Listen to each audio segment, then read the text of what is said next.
Welcome to Second Take, the show that focuses on the issues behind the news. AngloGold Ashanti recently presented its half-year results in Johannesburg and held a media roundtable discussing its plans for future South African mines. Mining Weekly editor Martin Creamer tells us more. Welcome, Martin. Thanks, Sashnee. Now, AngloGold Ashanti is removing loss-making ounces to ensure a sustainable future for remaining South African mines. Can you tell us about this? You know, there is a positive side to this. Obviously, when mines get old, you've got to think of closing them, particularly in this climate here, where, you know, the strong rand is creating a lot of hardship for people who relied on that to have a low rand cost when you compare it to dollars, etc. That era is not there. The rand has sort of been edging towards a stronger position, which has put a lot of the mining companies under tremendous strain. So they were able to cope in the past, but they're not able to cope anymore. I know that they shouldn't be relying on a weak rand, but that's the reality of the situation. At the same time, some of their mines are older than the CEOs running them. You know, they've been around for a long time, and mines are such that they get depleted, and if they go deeper, the costs rise. If the costs rise, there's no point in mining the ounces, because you're actually giving the gold away at a loss, which is meaningless. So they are then looking at some of these old assets that they've got and saying, we need to close those, we need to put them on care and maintenance. This section 189 discussion that's going underway should be concluded well in the next month or so. It is likely that people of reason will see that these operations, three old operations, need to be closed. But that's not the end of the story, because you see that the capital investment going into Mponeng, which is their really high-flying mine, and, you know, two of the other good operations there, one on the surface, which is, you know, getting gold from dumps that have already been mined. They are good cash generators, and they have a long life. So they are playing something like $200 million into that as an investment, and that will really give them a vibrant long-term future.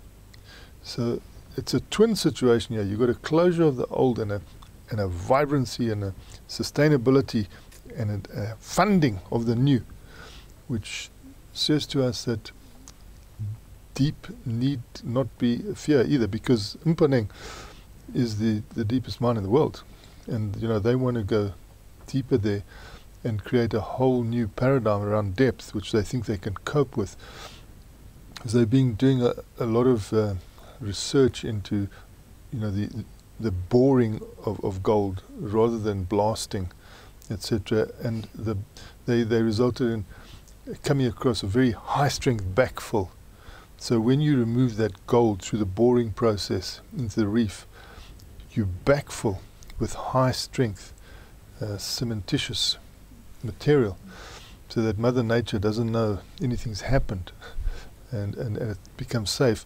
Well, now they're looking not only at the ultra-high strength, but they're looking at just high strength, so that they can do two things. They could stop a lot of the seismicity, and if you stop the seismicity, you stop the rockfall. If you stop the rockfall, you get your production out and you don't kill people. So that would be a good use for it. But also it could mean that they could up their production through, in conventional mining sense, using this backfill that they've got. So they're innovating along the way and making sure that you know, even though it's the deepest mine in the world, it's going to be quite a high flyer. Now, Tanzania has received a 55% share of mine revenue. Can you expand on that? You know, I mean, again, you see the generosity of these mines. They go into Tanzania, to the Geita mine. I've been there. You know, when I was there were just smiles on the people's faces, a lot of activity, because it's a tier 1 asset. But it's required a lot of investment. And you know, the revenue coming out of that, if you look over the 17-year period that it's been going, 55% of it has gone to the government. You know, only 45% to AngloGold and the shareholders. But if you look at the time value of money, in other words, you're getting that money early. You're getting it in 2001, 2000. It's much more than 55%. So that is a reminder that you need to give the governments, to say, you're getting well over half of all the revenue out of this, and you're getting it from day one. We have to really battle for a decade and more before we start getting any revenue at all. And now, as we're reaching this point where we want to go underground for you, we've had the open cast, we're now looking to go underground, we're building a power station, we're doing everything, you suddenly move the goalposts, and that throws everything out. Now, they do want to have a dialogue with the government because they believe they're in a good space. The government has acknowledged that they're one of the biggest taxpayers in Tanzania, and certainly the biggest mining taxpayer.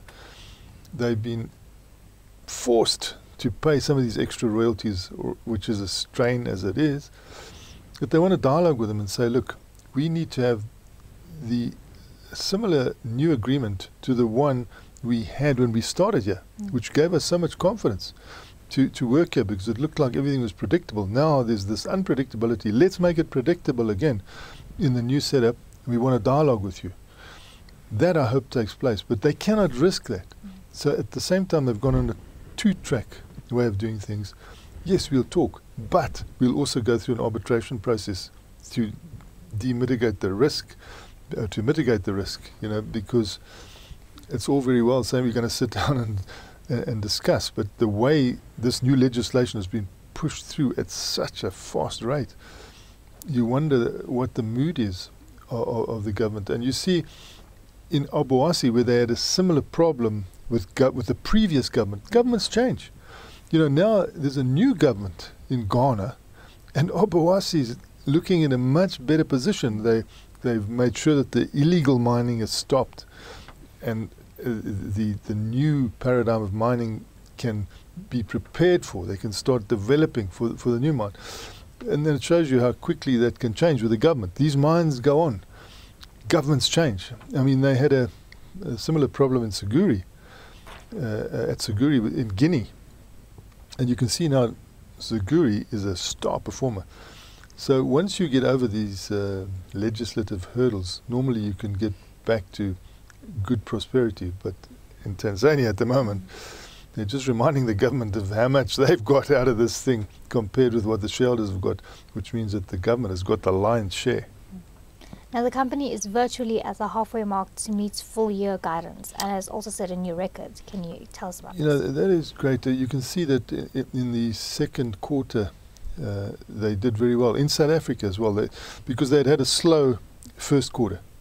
And they quickly made up for that to a point where they didn't have to alter their guidance, because they've got 48% of what they promised in the bag already. And normally the second half is always better. So it seems certain that they'll meet their guidance, and the guidance is a production guidance. They say we're going to produce so many ounces of gold, and we see they produced 1.7 million ounces. So it's not a small operation. This is a big operation globally with 19 operations around the world. So they're definitely recovering. They're recovering from a slow start, and you can see that in the rest of the world things are going quite well, and they should be going better in South Africa. There's no need for us to shoot ourselves in the foot here, but we've got a lot of discussion to do to make sure that this Mining Charter 3 doesn't actually paralyze the industry, and that is taking place through the courts, which I think is probably, again, de-risking the situation, because you can't just rely on talking to governments. They can change so quickly, as you see in every place around the world at the moment, because governments everywhere are looking for more tax. You can see it in Australia, you see it everywhere. They're all trying to get more tax out of the mines. But I think in South Africa they've done it in the most ham-handed way, and in Tanzania you can see they haven't done their sums properly. And you saw with the calculations just done by the Chamber of Mines that the report put out by UNCTAD on what companies were taking out of the ground and sending out of the country is totally wrong. So someone said they were measuring these containers wrongly. The instrument that they were using to sort of work, hey, how much gold? This is a container full of gold that's going out, and they got their calculations all wrong. Which is a very bad thing for the United Nations to do, and it behoves the United Nations to say we were wrong, we're sorry, but Is it coming out of them? No. No one wants to own up. And it was also an East African situation. That's where all the mess came out of. So East Africa is in a bit of turmoil at the moment. Tanzania, the government is not doing the right thing. In Kenya, the election there hasn't gone well. Opposition complaining. So the world is in a bit of an it's unstable at the moment. And, you know, you're seeing it in all the industries. But fortunately, they are able to hold their own, many of these corporate companies, because our corporate heritage is quite good. And a lot of these companies do have cash that can tide them through these tough times. But at the same time, why have self-inflicted tough times? It just hurts all the normal citizens there who are looking for work, looking for things to do. So it's a great pity, but it's a credit to AngloGold Ashanti that they're moving ahead firmly. And what about the company's new safety record? Yeah, that was brilliant. I mean, really, you know, you can see them really taking the safety seriously, which is so important in a business. No senior executive wants to go in and, you know, find that his employees are dying on the job. I mean, it's the most demoralizing thing. You just want to resign. I mean, and they've made sure that they've hit good records now, back-to-back achievements of 0 fatalities, which is so important in mining, because just too many people have died. And if they can actually achieve this, they don't want to declare victory yet, because you always have to touch wood for these things. But you can see that they've got a system in place now, which is far more fastidious to ensure that death is minimal. And that's to their credit, because it's also good for business, you know, because every time people die there, you have to stop things, and you have to go and find out why, which means that your production is down, which is the right thing to do. But at the same time, if they can make sure that their management is so good that no one dies, it will be very good for the shareholders. Thanks for speaking with us, Martin. It's a great pleasure, Sashnee. That's it for today. Join us again next week for more news analysis on South Africa's mining industry.